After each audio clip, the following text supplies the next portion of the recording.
साथियों नमस्कार। आप देख रहे हैं टिप्स सिविल सर्विसेज और मैं हूं श्रीकांत त्रिपाठी। मानव अपने जीवन को सरल और सुविधाजनक बनाने के लिए तकनीकों की खोज टेक्निक्स की खोज करता रहा।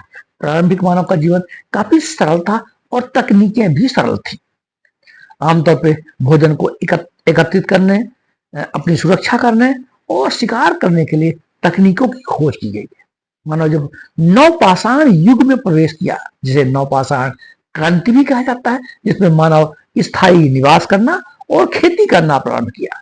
इस खेती के युग में एग्रीकल्चर एज में मानव ने जो प्रारंभिक तकनीक प्रक्षेपास्त्र का विकास किया उसे गोफन कहते हैं। आमतौर पे हम सब एग्रीकल्चर के क्षेत्रों में पक्षियों को भगाने के लिए, शिकार करने के लिए रस्सी से बनाए हुए गोफनों से ग्रामीण परिवेश के लोग परिचित है। आगे तकनीक आगे बढ़ी तो गुलेल और धनुष बाण आए। ये भी प्रक्षेपास्त्रों के प्रारंभिक स्वरूप ही है। रामायण और महाभारत युग में ब्रह्मास्त्रों के रूप में, अग्नेयास्त्रों के रूप में, अस्त्रों के रूप में, धनुष बाणों के रूप में प्रक्षेपास्त्र की एक सामान्य तकनीक विकसित कर ली गई। लेकिन विज्ञान आगे बढ़ता चला गया, विज्ञान की प्रगति होती चली गई और आज मानव ऐसे मिसाइल्स, ऐसे प्रक्षेपास्त्र की खोज कर लिया है कि कहीं दूर से बैठकर दूसरे महाद्वीपों में वारहेड्स को, आर्म्स को भेजा जा सकता है और ठिकानों को, सैन्य ठिकानों को और नुकसान पहुंचाया जा सकता है और नष्ट किया जा सकता है। आज हम उसी की बात करने जा रहे हैं, आधुनिक मिसाइलों की। भारत में भी हम बात करेंगे कि भारत में मिसाइलों का विकास अर्थात प्रक्षेपास्त्रों का विकास कब और कैसे शुरू हुआ, डीआरडीओ संगठन की स्थापना कब की गई, भारत में कौन कौन से मिसाइलें हैं और मूलतः जो आज हमारे चर्चा का विषय है वह है प्रलय मिसाइल। प्रलय मिसाइल हम सब जानते हैं कि अभी हाल ही में 28-29 जुलाई 2025 को प्रलय मिसाइल का परीक्षण किया गया और यह परीक्षण डॉक्टर एपीजे अब्दुल कलाम जो द्वीप है उस पर किया गया है। इस प्रलय मिसाइल से की कौसी बैलिस्टिक मिसाइल, आंशिक बैलिस्टिक मिसाइल कहा जाता है। तो इन मिसाइलों की चर्चा करने के पूर्व हम चर्चा करेंगे कि डीआरडीओ का जो संगठन है, defence research development organisation, D R D O, ये परीक्षाओं में आमतौर पर पूछा जाता है। इसकी स्थापना 1958 में की गई और इसके जो पहले निदेशक बने डॉक्टर एपीजे अब्दुल कलाम बने, जिन्हें मिसाइल मैन भी कहा जाता है। मिसाइलों की शुरुआत की 1958 में डीआरडीओ बना और धीरे धीरे रक्षा क्षेत्र में, डिफेंस सेक्टर में हमने पहले शुरुआती तौर पे रूस से, अमेरिका से, इन क्षेत्रों से हमने रक्षा जो डिफेंस के जो क्षेत्र में, मिसाइल के क्षेत्र में हमने चीजें परचेज किया, क्रय किया। लेकिन धीरे धीरे हमारा देश आत्मनिर्भर होता चला गया। 1971 में जब भारत पाकिस्तान का वॉर हुआ, बांग्लादेश को लेकर के बांग्लादेश को अलग किया गया, उस समय मिसाइल्स की उपयोगिता का आभास होने लगा। इससे प्रतीत होने लगा हमारे देश की रक्षा के लिए, देश में डिफेंस सिस्टम को मजबूत करने के लिए प्रक्षेपास्त्रों की, मिसाइल्स की बड़ी आवश्यकता है। यही जो धारणा थी, यही जो आवश्यकता थी, यही कहते हैं कि आवश्यकता आविष्कार की जननी है। तो ये जो हमारी आवश्यकता थी ये हमको आविष्कार की ओर प्रेरित की और 1983 में, 1983 में एक हमने मिसाइल के क्षेत्र में एक नया प्रोजेक्ट हमारे देश ने डॉक्टर एपीजे अब्दुल कलाम साहब के नेतृत्व में लॉन्च किया गया, जिसे इंटीग्रेटेड गाइडेड डेवलपमेंट मिसाइल कहा जाता है। एकीकृत मिसाइल, निर्देशित मिसाइल कहलाता है और इसमें 5 मिसाइलें का प्रोजेक्ट बनाया गया। इंटीग्रेटेड गाइडेड मिसाइल के अंतर्गत 5 थी। पृथ्वी, आकाश, त्रिशूल, नाग, आकाश, ये अग्नि, ये 5 मिसाइलें थी। पृथ्वी, आकाश, त्रिशूल, नाग और अग्नि, ये अपनी अपनी विशेषताएं हैं। पृथ्वी जो मिसाइल है वो सरफेस टू सरफेस यानी सतह से सतह पर मार करने वाली मिसाइल है। आकाश सरफेस टू एयर में मार करने वाली मिसाइल है। त्रिशूल भी सरफेस टू एयर में मार करने वाली मिसाइल है। और अग्नि जो है हवा से हवा पर मार करने वाली, एयर टू एयर मार करने वाली मिसाइल है। और अग्नि के 5 संस्करण आ गए। यह एटॉमिक वार हेड को यानी परमाणु अस्त्रों को ले जाकर के टारगेटेड जो लक्ष्य है, हिट वहां हिट कर सकती है और नुकसान पहुंचा सकती है।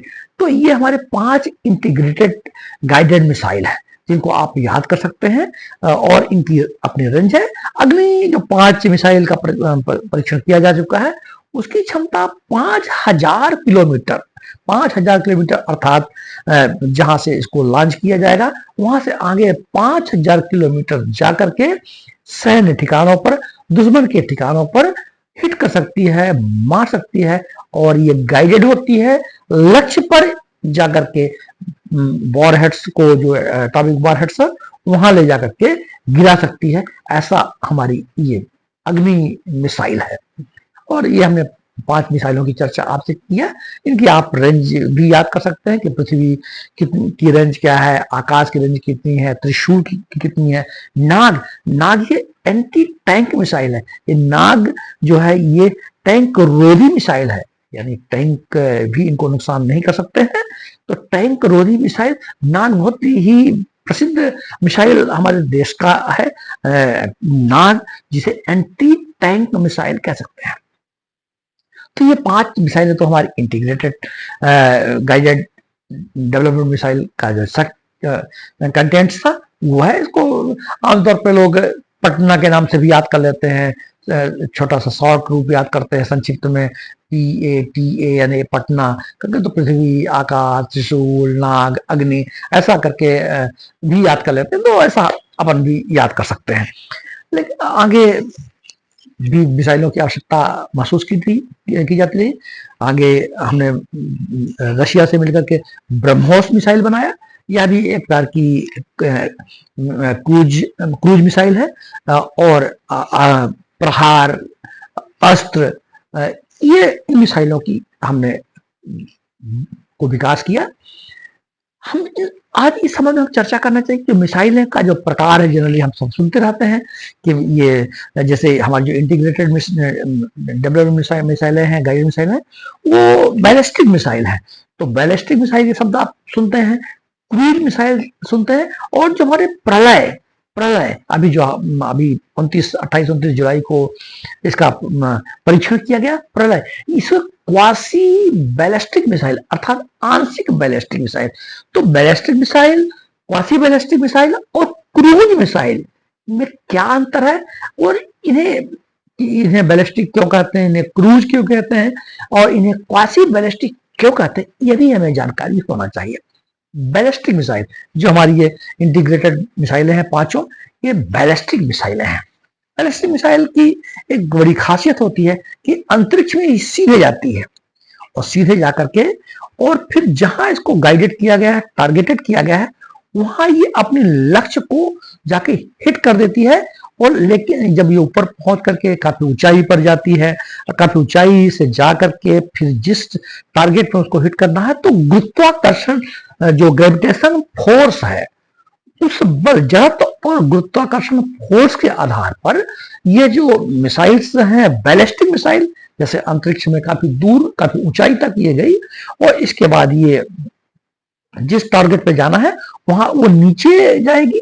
तो इसमें जो फोर्स लगता है उस मिसाइल्स को नीचे लाने के लिए, वह गुरुत्वाकर्षण फोर्स की वजह से आती है और जाकर के उस लक्षित इलाके में, लक्षित क्षेत्र में ट्रेडिशनल वारहेड को भी ले जा सकती है और न्यूक्लियर वारहेड को यानी परमाणु बम को भी ले जा सकती है।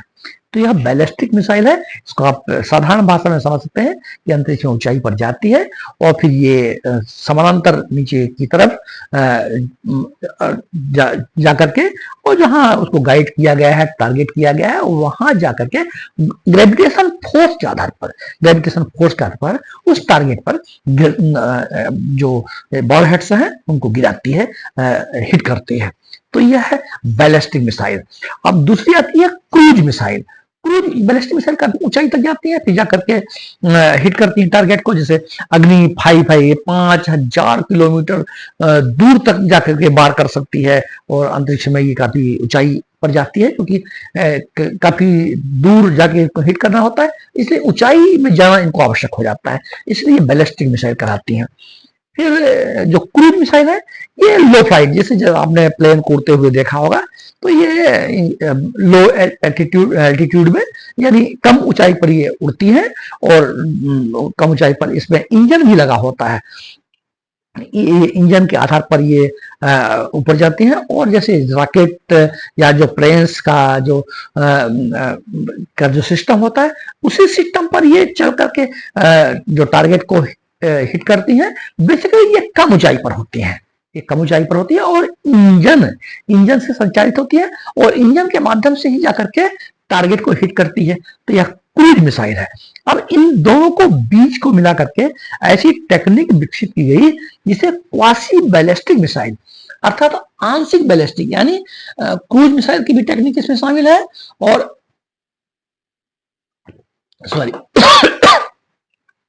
क्रूज मिसाइल की भी टेक्निक शामिल है और बैलिस्टिक मिसाइल की भी टेक्निक शामिल है।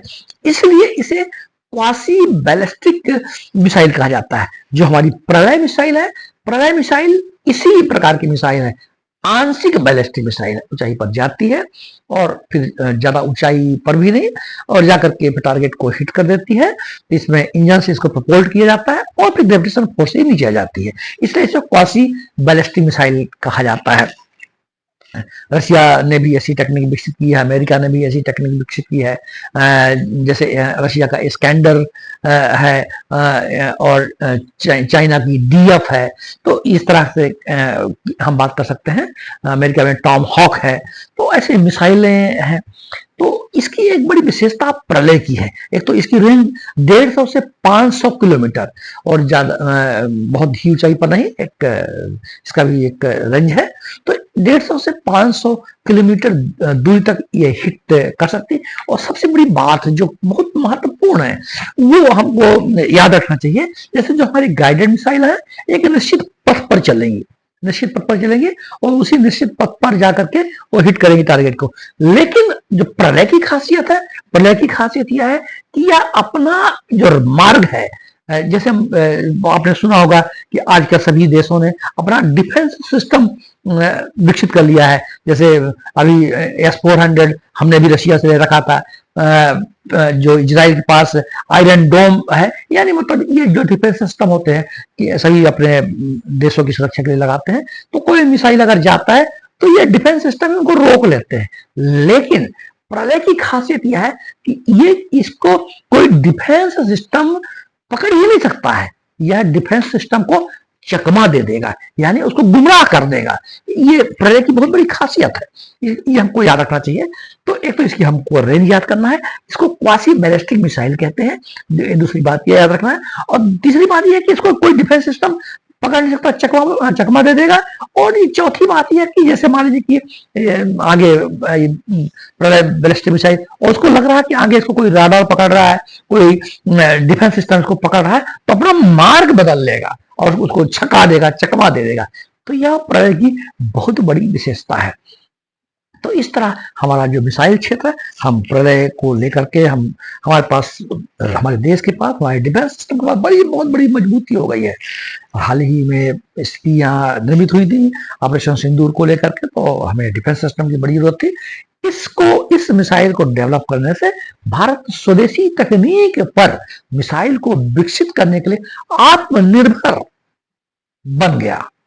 हम अपनी मिसाइलें हम डेवलप कर सकते हैं। हमने जो इंटीग्रेटेड मिसाइल डेवलप किया अपने देश में विकसित किया, और इसको हमारे देश की जो बाद में राष्ट्रपति बने, वैज्ञानिक रहे, डीआरडीओ के निदेशक रहे और मिसाइल मैन कहलाए। और इनकी बड़ी प्रसिद्ध पुस्तक थी wings of fire, doctor APJ Abdul Kalam साहब की किताब। तो ये 4-5 तथ्य हैं। चर्चा के दौरान हमने ये बात भी डॉक्टर एपीजे अब्दुल कलाम साहब के संबंध में चर्चा कर लिया। और आपके नाम पर एक द्वीप है जहां से मिसाइल का परीक्षण किया जाता है। तो इस तरह डिफेंस के क्षेत्र में पोखरण परमाणु परीक्षण के पश्चात हमारे डिफेंस सिस्टम काफी मजबूत हुआ है, और हमने आज वर्तमान में नवीन तकनीकों से विकसित अच्छी मिसाइलों का, बड़ी गाइडेड मिसाइलों के साथ में ballistic missile, quasi ballistic missile और क्रूज मिसाइलों की इजाद कर लिया है। दुश्मन देशों को इसका भान होना चाहिए कि भारत आत्मरक्षा के क्षेत्र में, डिफेंस के क्षेत्र में विकसित भारत के साथ साथ सुरक्षित भारत भी हो गया है। जय हिंद, जय भारत।